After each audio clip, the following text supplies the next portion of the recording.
ulama yang terkenal bernama Datu Haji Muhammad Tahir.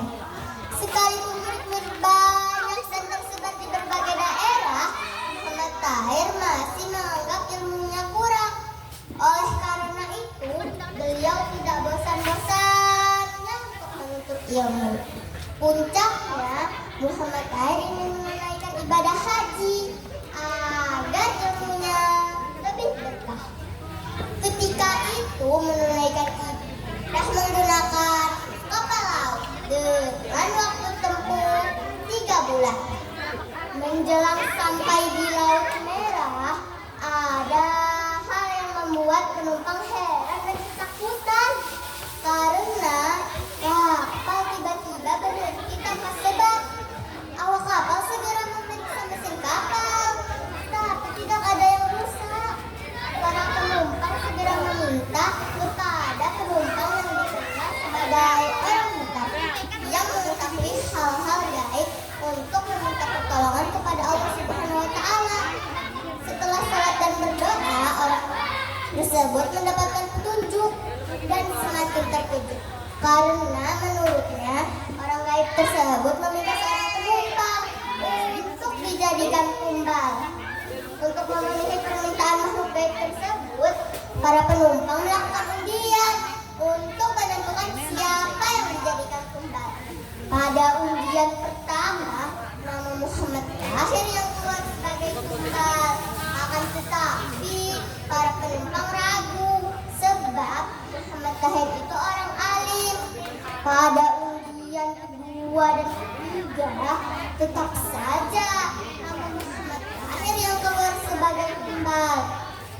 Tanpa memedulikan reaksi penumpang, Muhammad Tahir menceburkan dirinya ke laut. Ternyata ia tidak langsung dilenyapkan. Dengan sebatang kayu ia jadikan pelampung, sampailah ia di sebuah pulau. Setelah sampai di sebuah pulau, ia bertemu dengan seorang lelaki tua. Ia menceritakan bagaimana ia bisa sampai di pulau tersebut. Setelah Muhammad Tahir selesai bercerita, lelaki tua tersebut berkata, nanti setiap hari Jumat ada kawan saya yang sholat ke Makkah. Apakah benar Tuan? Ya, insya Allah dengan pertolongan Allah. Seminggu kemudian, teman lelaki tua tersebut datang dan tidak keberatan serta membawa Muhammad Tahir ke Mekah. Orang tersebut menyuruh Muhammad Tahir untuk masuk ke dalam jubahnya. Tentu saja Muhammad Tahir bingung sebab perahu untuk ke Mekah saja tidak ada. Tiba-tiba disuruh masuk ke dalam jubah orang tersebut saja.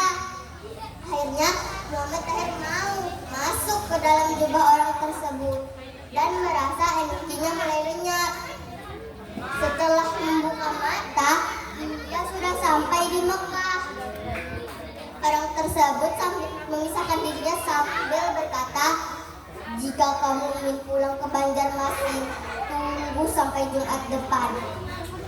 Seminggu kemudian, setelah sholat Jumat, orang tersebut datang lagi dan menyuruh Muhammad Tahir untuk masuk ke dalam jubahnya lagi. Beberapa saat kemudian, ia sudah sampai di Banjarmasin, tapi ia tidak langsung pulang ke negara. Ia singgah menemui gurunya dan berkata, wahai guru, siapakah orang yang telah menolongku? Guru pun menjawab, orang tersebut adalah Nabi Khidir. Muhammad Tahir melanjutkan perjalanannya pulang ke negara sambil memakai baju yang mempertandakan orang sedang pulang haji.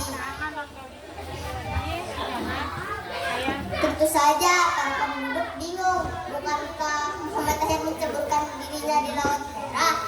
Untuk menjawab keheranan para penduduk, Muhammad Tahir menceritakan peristiwa yang dialaminya dan penolongnya. Nah teman-teman, Muhammad Tahir sampai akhir hayatnya, dia tinggal di negara dan makamnya terdapat di desa Taluk Haun atau makam Surgituan. Amanat atau pesan dari cerita ini mengisahkan suatu ketawakalan seseorang dalam harus menjalani keputusan keputusan yang sangat berat untuk dilakukan.